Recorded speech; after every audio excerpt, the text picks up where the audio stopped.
انبیاء اکرام کے واقعات کے بعد اس قرآن مقدس کے تعلق سے فرمایا تھا اللہ رب العالمین نے کہ یہ قرآن نازل کیا گیا ہے اللہ رب العالمین کی جانب سے، اور اس کو لے کر جو اترے ہیں وہ روح الامین یعنی حضرت جبرائیل علیہ السلام ہیں، اور نازل کہاں کیا گیا؟ علی قلبک، نبی کریم صلی اللہ تعالی علیہ وسلم کے قلب مقدس یعنی آپ کے دل پر، تاکہ حضور نبی کریم صلی اللہ تعالی علیہ وسلم اس قرآن کے ذریعے لوگوں کو ڈر سنائیں۔ اب یہ قرآن نازل کس زبان میں کیا گیا؟ تو یہاں سے اس کا بیان ہو رہا ہے، فرمایا بلسان عربی مبین، یہ واضح عربی زبان میں اس کو نازل کیا گیا، یعنی قرآن مقدس جو نازل ہوا یہ عربی زبان کے اندر نازل ہوا ہے، اسی لیے عربی زبان کی دیگر زبانوں پر فضیلت بھی ہے۔ اللہ کے حبیب صلی اللہ تعالی علیہ وسلم ارشاد فرماتے ہیں کہ عربی زبان سے محبت کرو، اس لیے کیونکہ قرآن عربی زبان میں نازل کیا گیا، میری زبان عربی ہے، اور جنت کے اندر بھی جو زبان بولی جائے گی وہ بھی کیا ہے؟ عربی ہوئی، اس لیے عربی زبان سے محبت کرو۔ عربی کو سیکھنا اور سکھانا اس پر بھی ثواب ملتا ہے۔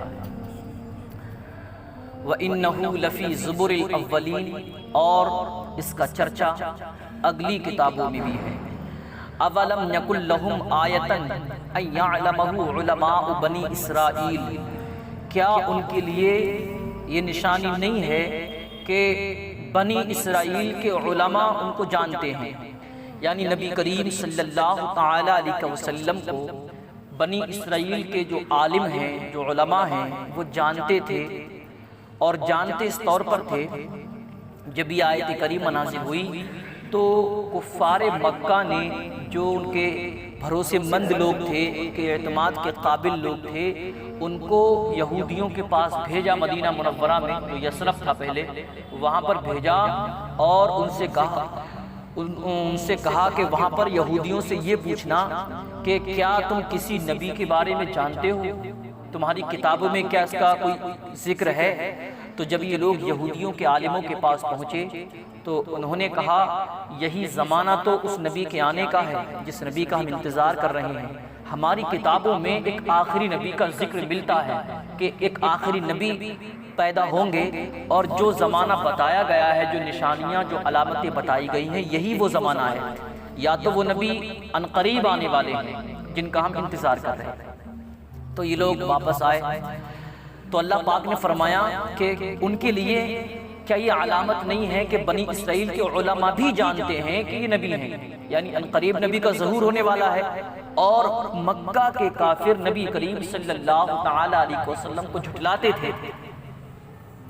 وَلَوْ نَزَّلْنَاهُ عَلَى بَعْضِ الْأَعْجَمِينَ، نبی کریم صلی اللہ تعالی علیہ وسلم جو قرآن مقدس پڑھ کر سناتے تھے، اتنا فصیح و بلیغ تھا کہ مکہ کے بڑے بڑے فصیح و بلیغ جو اپنی زبان دانی پر جن کو بہت ناز تھا کہ ہم سے زیادہ اچھا کلام کوئی کر ہی نہیں سکتا، ہماری فصاحت و بلاغت کے مقابلے میں کوئی آ ہی نہیں سکتا، تو جب قرآن کو پڑھ کر سنایا جاتا تو وہ بھی مات کھا جاتے، وہ بھی لاجواب ہو جاتے، اور اس کے مثل کلام نہیں لا پاتے۔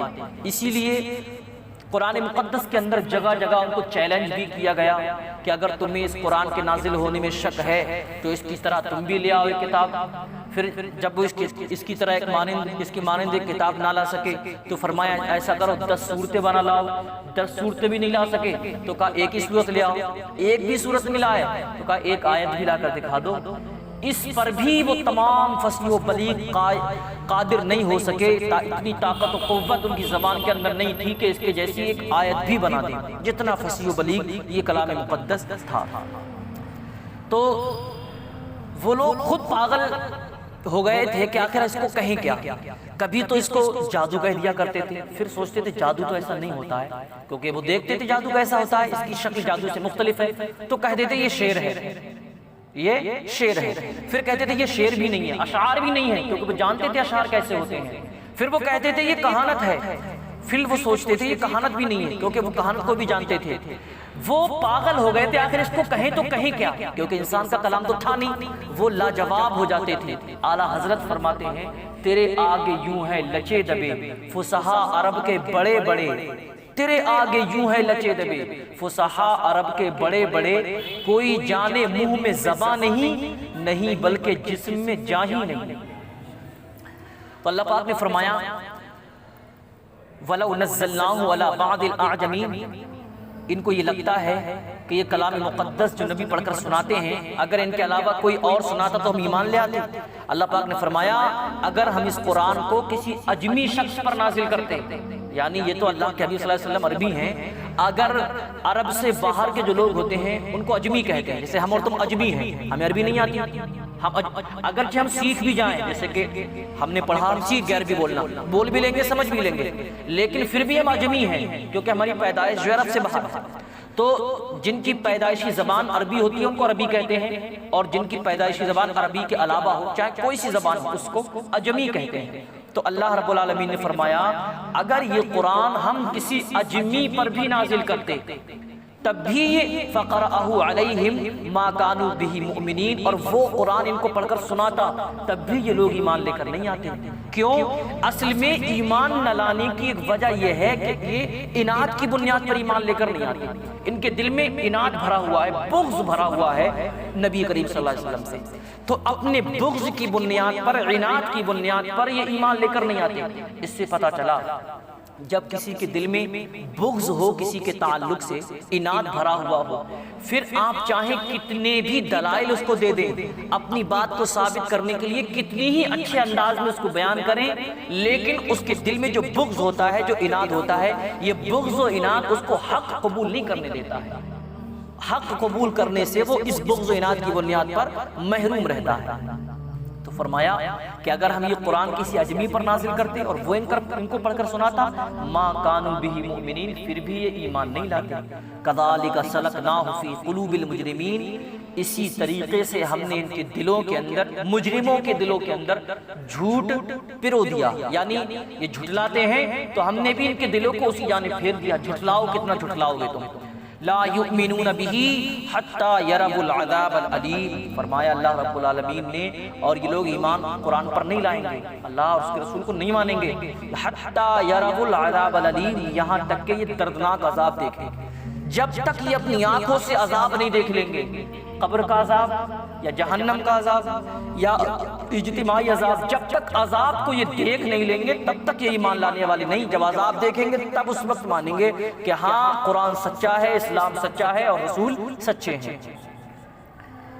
فَيَأْتِيهِمْ بَغْتَةً، اور جب وہ اچانک ان کے پاس آئے گا، یعنی جب عذاب اچانک آئے گا، وَهُمْ لَا يَشْعُرُونَ، اس وقت ان کو احساس بھی نہیں ہوگا۔ کیوں؟ کیونکہ موت کسی کو بتا کر تھوڑی آتی ہے، موت اچانک ہی آتی ہے۔ اب موت اچانک آئی، اچانک موت آ گئی، اگر ایمان کی حالت میں آئی، آپ مومن تھے، ایماندار تھے، نیک اعمال کرتے تھے، تب تو آپ کامیاب ہیں۔ اللہ رب العالمین جنت کا پروانہ سنائے گا، قبر کے اندر آپ کو آرام میسر ہوگا۔ لیکن اگر اچانک موت آئی اور آپ بے ایمان تھے، گناہوں میں زندگی گزاری، بدکاریوں میں زندگی گزاری، برے اعمال کر کے زندگی گزاری، تو جیسے ہی اچانک موت آئی، ظاہر سی بات ہے برے اعمال کے ساتھ آئی ہے، بد ایمان بد اعتقادی کے ساتھ آئی ہے، تو موت کے فوراً بعد عذاب بھی دکھائی دے گا، یا تو عذاب دکھائی دے گا یا ثواب۔ اگر اچھا انسان ہے تو ثواب رحمت کے فرشتے، اور برا انسان ہے تو عذاب کے فرشتے۔ تو جیسے ہی وہ عذاب کو دیکھے گا، فرمایا فَيَأْتِيَهُمْ بَغْتَةً، جب اچانک وہ عذاب آئے گا، وَهُمْ لَا يَشْعُرُونَ، ان کو احساس، ان کو شعور بھی نہیں ہوگا۔ فَيَقُولُوا، پھر وہ کہیں گے هَلْ نَحْنُ مُنظَرُونَ، تھوڑی سی مہلت مل جاتی ہمیں، پل بھر کی مہلت مل جاتی ہمیں، اتنی مہلت مل جاتی کہ ہم توبہ کر لیتے، اتنی سی مہلت مل جاتی ہم ایمان لے آتے۔ پھر یہ تمنا کریں گے، وہ کہا فَيَقُولُوا هَلْ نَحْنُ مُنظَرُونَ، پھر وہ کہیں گے کاش کہ ہم کو تھوڑی سی مہلت مل جاتی۔ اس سے پتہ چلا دنیا کی جو زندگی ہے یہ غنیمت ہے ہمارے اور آپ کے لیے، یہ اللہ رب العالمین کا احسان ہے۔ کروڑوں انسانوں میں سے نہ جانے کتنی ہزار مخلوقات اس دنیا کے اندر ہیں، کتنے مذاہب اس دنیا کے اندر ہیں، ان کروڑوں انسانوں میں، ہزاروں لاکھوں لوگوں میں، مذاہب میں اللہ رب العالمین نے ہمیں مسلمان بنایا، ہمیں ایمان کی دولت سے سرفراز فرمایا، اور پھر مسلمان بنا کر اس کا اتنا بڑا احسان ہے کہ ہمیں اتنی توفیق دی کہ ہم اللہ کے گھر میں آئے اور نماز ادا کی اور یہ باتیں سننے کو ملی، ورنہ قرآن کے اندر اللہ نے ساری باتیں پہلے بیان کر دی ہیں۔ آپ جائیں لوگوں کو دیکھیں، سماج کے اندر دیکھیں، نہ جانے کتنے ایسے لوگوں کو معلوم ہی نہیں ہے کہ زندگی کیا ہے اور موت کیا ہے، کہ مرنا ہے اور مرنے کے بعد کیا کرنا نہیں معلوم ہے ان کو۔ تو اللہ کا احسان ہے کہ ہمیں جیتے جی دنیاوی زندگی میں یہ باتیں ہم تک پہنچیں۔ اب اختیار ہمیں ہے، ہم چاہیں تو اللہ کی اطاعت و فرمانبرداری میں لگ جائیں، ہم چاہیں، ہمیں معلوم ہو گیا کہ دنیا کی زندگی کوئی حقیقت نہیں، جیسے ہی مریں گے سب کچھ ختم، تو اب ہمیں اختیار ہے، چاہیں تو ہم اللہ کی اطاعت و فرمانبرداری میں لگ کر اپنی آخرت کو سنوار لیں، اپنی قبر کو روشن کر لیں، اور چاہیں تو بدکاریوں میں جیسے پہلے تھے ابھی بھی پڑے رہیں اور اپنی قبر کو تاریک کریں، اپنی آخرت برباد کر لیں۔ حضرت ابو موسیٰ اشعری رضی اللہ تعالیٰ عنہ بیان کرتے ہیں کہ جس انسان کے دل میں دنیا کی محبت ہوئی اس کی آخرت برباد ہوئی، اس کے آخرت میں نقصان ہوگا، اور جس نے آخرت سے محبت کی اس کو دنیا کا نقصان ہوگا۔ اب اختیار آپ کو ہے، چاہیں چند دن رہنے والی دنیا کو اختیار کر لیں، چن لیں، اور چاہیں تو ہمیشہ رہنے والی آخرت کو اختیار کریں، دنیا کا نقصان اٹھا لیں، آخرت کو کامیاب کر لیں، اور چاہیں تو ہمیشہ رہنے والی آخرت کو برباد کر کے چند دن دنیا کی جو چند روزہ زندگی ہے اس کا لطف اٹھا لیں، لیکن یہ ختم ہونا ہے، وہ ختم ہونا نہیں ہے۔ یہ اختیار اللہ رب العالمین نے ہمیں اور آپ کو دیا۔ فرمایا فَيَقُولُوا هَلْ نَحْنُ مُنظَرُونَ، پھر وہ کہیں گے تھوڑی سی مہلت مل جاتی، أَفَبِعَذَابِنَا يَسْتَعْجِلُونَ۔ اللہ رب العالمین فرماتا ہے وہ لوگ کہتے ہیں نا کہ کہاں ہے عذاب اللہ کا، ہمیں تو نہیں دکھتا، ہم اتنی برائیاں کرتے ہیں، ہم اللہ کو جھٹلاتے ہیں، دکھاؤ کہاں ہے اللہ کا عذاب، اللہ کا عذاب کیوں نہیں آ رہا؟ تو اللہ پاک فرماتا ہے أَفَبِعَذَابِنَا يَسْتَعْجِلُونَ، أَفَبِعَذَابِنَا، کیا وہ ہمارے عذاب کی جلدی کرتے ہیں، ہمارے عذاب کو پکارتے ہیں کہ جلدی آئے، عذاب کو جلد مانگتے ہیں۔ أَفَرَأَيْتَ إِن مَّتَّعْنَاهُمْ سِنِينَ، اللہ پاک فرماتا ہے بھلا دیکھو تو اگر ان کو دنیا میں چند سال رہنے کو مل بھی جائے، اگر لوگوں کو دنیا کی چند سال کی زندگی مل بھی جائے، اس میں وہ خوب آرام و آشائش اٹھائیں، خوب لطف لیں، خوب مزے لے لیں، جتنی بھی زندگی ہے، 10 12 سال 15 سال 50 سال 100 سال مان لو، 100 سال خوب مزے لیے انہوں نے، اپنی مرضی کے مطابق زندگی گزاری، جو من میں آیا کیا، جو من میں آیا کھایا، جو من میں آیا پہنا، نہ حلال حرام کی تمیز، نہ جائز و ناجائز کی تمیز، نہ اللہ کی ناراضگی یا اس کی خوشی کی تمیز، کچھ نہیں، مطلب ہی نہیں کہ اللہ راضی ہے یا ناراض ہے۔ تو فرمایا وَفَرَأَيْتَ، بھلا دیکھو تو إِن مَّتَّعْنَاهُمْ سِنِينَ، اگر ہم ان کو فائدہ دے بھی دیں چند سال تک، ثُمَّ جَاءَهُم مَّا كَانُوا يُوعَدُونَ، پھر اس کے بعد وہ آ جائے جس کا ہم نے وعدہ کیا، یعنی عذاب کا ہم نے وعدہ کیا ہے نا کہ جو بدکاری میں زندگی گزارے گا، بے ایمانی میں زندگی گزارے گا تو عذاب آنا ہے، یہ وعدہ ہے اللہ کا۔ تو فرمایا کہ چند دن کی زندگی، چند سالوں کی زندگی سے وہ لوگ لطف اٹھائیں، ثُمَّ جَاءَهُم مَّا كَانُوا يُوعَدُونَ، پھر اس کے بعد وہ آ جائے، وہ عذاب آ جائے جس کا ہم نے وعدہ کیا۔ ما اغنا عنہم ما كانوا يمتعون، تو اللہ پاک فرماتا ہے ان کو یہ زندگی سے فائدہ اٹھانا، یہ لطف لینا، یہ مزہ لینا کوئی فائدہ نہیں دے گا۔ جب عذاب آئے گا، چاہے انہوں نے 50 سال مزے لیے ہوں، چاہے 70 سال عیش کیا ہو، چاہے 100 سال بھی عیش کیا ہو، ان کو فائدہ کچھ نہیں ملنے والا ہے، بس وہ دنیا میں چھوٹ گیا۔ اب ہمیشہ کی کامیابی ہے یا ہمیشہ کی بربادی ہے؟ اگر آخرت کامیاب ہے تو ہمیشہ کامیاب رہے، اور آخرت برباد ہو گئی تو ہمیشہ کے لیے برباد ہو گئے۔ 1000 سال نہیں بلکہ پھر کبھی موت آنی ہی نہیں ہے، ہمیشہ ایسا ہی رہنا ہے۔ اگر جہنم ملی، بے ایمانی کے ساتھ گئے تھے تو ہمیشہ جہنم میں رہنا ہے، اور ایمان کے ساتھ گئے تھے جنت ملی تو ہمیشہ جنت میں رہنا ہے۔ وہاں کا آرام ہمیشہ کا آرام، اور وہاں کا تکلیف، وہاں کی پریشانی ہمیشہ کی تکلیف پریشانی ہے۔ تو اللہ پاک نے فرمایا ما اغنا عنہم ما كانوا يمتعون، کوئی فائدہ نہیں دے گا ان کو یہ آرام، چاہے کتنا بھی لطف لے لیں وہ۔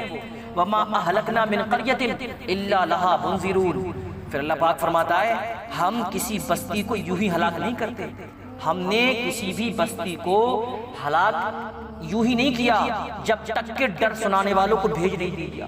یعنی اگر کسی بستی کو ہلاک کیا گیا، کسی بستی پر اللہ کا عذاب آیا، تو اس سے پہلے اللہ نے کسی کو ڈر سنانے کے لیے بھیجا تھا، کسی کو بھیجا تھا کہ وہ سمجھائے، لوگوں کو بتائے، اللہ کے عذاب سے ڈرائے، ان کو سمجھائے. اگر وما ينبغي له ذکر وما كنا ظالمین، نصیحت کے لیے وما كنا ظالمین، اور ہم ظلم کرنے والے نہیں. اللہ فرماتا ہے ہم نے ظلم نہیں کیا کسی پر. اگر عذاب دیا ہے تو پہلے سمجھانے کے لیے بھیجا.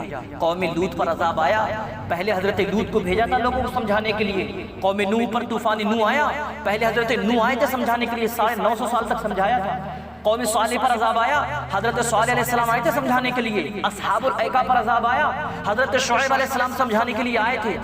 جتنی قوموں پر عذاب آیا ان سے پہلے ان کی جانب کسی رسول کو، کسی نبی کو اللہ نے بھیجا تھا، ان کو ڈر سنانے کے لیے، راہ راست پر لانے کے لیے. جب وہ خود حد سے زیادہ گزر گئے بدکاریوں میں، گناہوں میں، تب اللہ رب العالمین نے اپنا عذاب بھیجا. آج بھی دیکھ لیں آپ، جگہ جگہ انبیاء کرام تو نہیں ہیں، اور کوئی نبی یا رسول آ بھی نہیں سکتا. نبوت کا دروازہ، نبوت و رسالت کا دروازہ بند ہو گیا.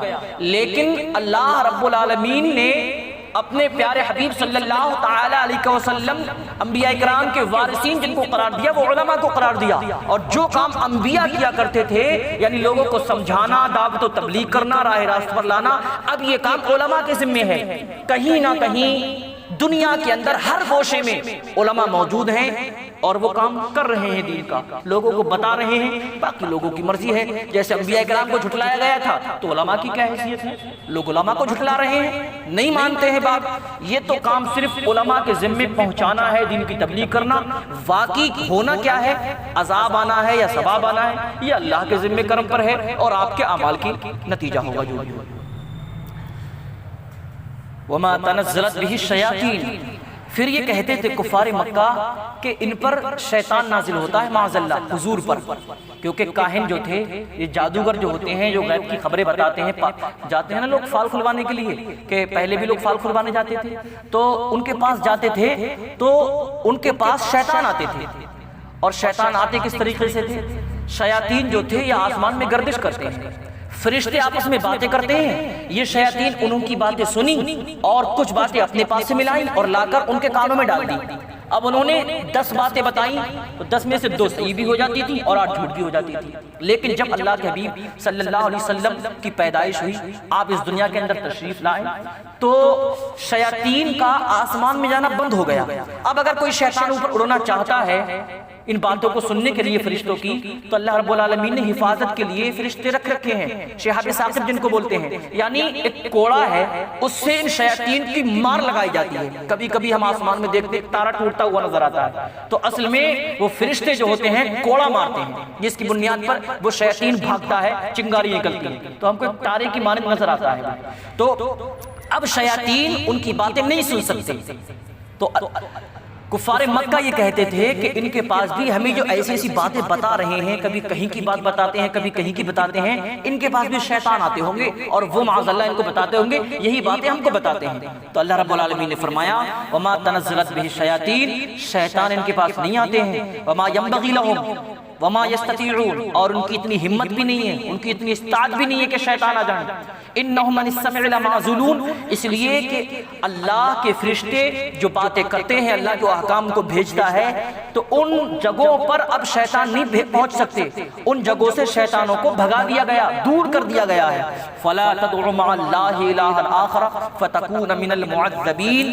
تو اللہ پاک فرماتا ہے اے لوگو، اللہ کے ساتھ کسی کو شریک مت ٹھہراؤ، اللہ کے علاوہ کسی اور کی عبادت مت کرو، کہیں تم کو عذاب ہو جائے. کیونکہ اگر تم اللہ کے ساتھ کسی اور کی عبادت کرو گے فَتَكُونَ مِنَ الْمُعَذَّبِينَ، تو تم کو عذاب ہوگا. وَأَنذِرْ عَشِيرَتَكَ الْأَقْرَبِينَ، اس کے بعد فرمایا اے محبوب آپ اپنے گھر والوں کو ڈرائیں، آپ اپنے قریبی لوگوں کو ڈرائیں، اپنی قوم کو، اپنے قبیلے والوں کو ڈرائیں. تو اللہ کے حبیب صلی اللہ تعالیٰ علیہ وسلم جب یہ آیت کریمہ نازل ہوئی تو آپ کوہ صفا پر چڑھے اور آپ نے ایک ایک قبیلے کے سردار کا نام لے کر پکارا، اے فلاں بن فلاں، یہاں حاضر ہو جاؤ، اے فلاں بن فلاں یہاں حاضر ہو جاؤ. یعنی تمام بڑے بڑے جو سردار تھے الگ الگ قوموں کے قبیلوں کے، سب کو بلایا. سب لوگ وہاں پر پہنچ گئے، ابو لہب وغیرہ بھی آئے. تو حضور صلی اللہ علیہ وسلم نے فرمایا اچھا یہ بتاؤ تم نیچے کھڑے ہو، میں اوپر پہاڑ کی بلندی پر کھڑا ہوں، اگر میں یہ کہوں کہ پہاڑ کے اس سمت میں ایک بہت بڑا لشکر ہے جو تم پر حملہ کرنے والا ہے تو تم میری بات مان لو گے؟ تو اس وقت مکہ کے تمام لوگوں نے ایک زبان کہا تھا کہ اے محمد ابن عبداللہ ہم ضرور تمہاری بات مانیں گے، کیونکہ ہم نے آج تک تمہیں کبھی جھوٹ بولتے ہوئے نہیں دیکھا، آپ بالکل سچے ہیں. تو اللہ کے حبیب صلی اللہ علیہ وسلم نے فرمایا تھا اے لوگوں سنو، اس لشکر سے بھی زیادہ بھیانک تباہی آنے والی ہے اگر تم نے اپنے معبودان باطلہ کو نہیں چھوڑا اور اللہ کی عبادت نہیں کی، اللہ پر ایمان لے کر نہیں آئے، مجھے اللہ کا رسول نہیں مانا، تو ان قریب عذاب آ جائے گا اور تم لوگ موت کے بعد عذاب میں گرفتار ہو جاؤ گے. تو اس وقت ابو لہب نے کہا تھا اے بھتیجے کیا تو نے اسی لیے جمع کیا تباہ ہو جائے تو معاذ اللہ رب العالمین؟ ابو لہب نے کہا تھا. حضور کو بد دعا دی تھی ابو لہب نے. تو فوراً اللہ رب العالمین نے آیت کریمہ سورہ تبت یدا نازل فرمائی، تبت یدا ابی لہب وتب. یہ ابو لہب نے حضور کے لیے کہا تباہ ہو جائے، اللہ پاک نے فرمایا تبت یدا ابی لہب وتب، ابو لہب خود تباہ ہو جائے. ابو لہب کے تعلق سے اللہ رب العالمین نے سورہ لہب نازل فرمائی، تبت یدا ابی لہب، ابو لہب کے دونوں ہاتھ تباہ ہو جائیں. تو فرمایا وَأَنذِرْ عَشِيرَتَكَ الْأَقْرَبِينَ، اللہ رب العالمین نے کہ اپنے قریب لوگوں کو ڈرائیں. وَاخْفِضْ جَنَاحَكَ لِمَنِ اتَّبَعَكَ مِنَ الْمُؤْمِنِينَ، اور فرمایا اے محبوب جو لوگ آپ کی بات مانیں، آپ پر ایمان لے آئیں تو آپ پیار کے ساتھ، نرمی کے ساتھ ان سے پیش آئیں، پیار محبت ان کے لیے دکھلائیں، گویا کہ آپ ان کے لیے رحمت بن جائیں. اللہ رب العالمین نے تو اللہ رب العالمین نے پیارے حبیب صلی اللہ علیہ وسلم کو تمام جہان کے لیے رحمت بنا کر بھیجا.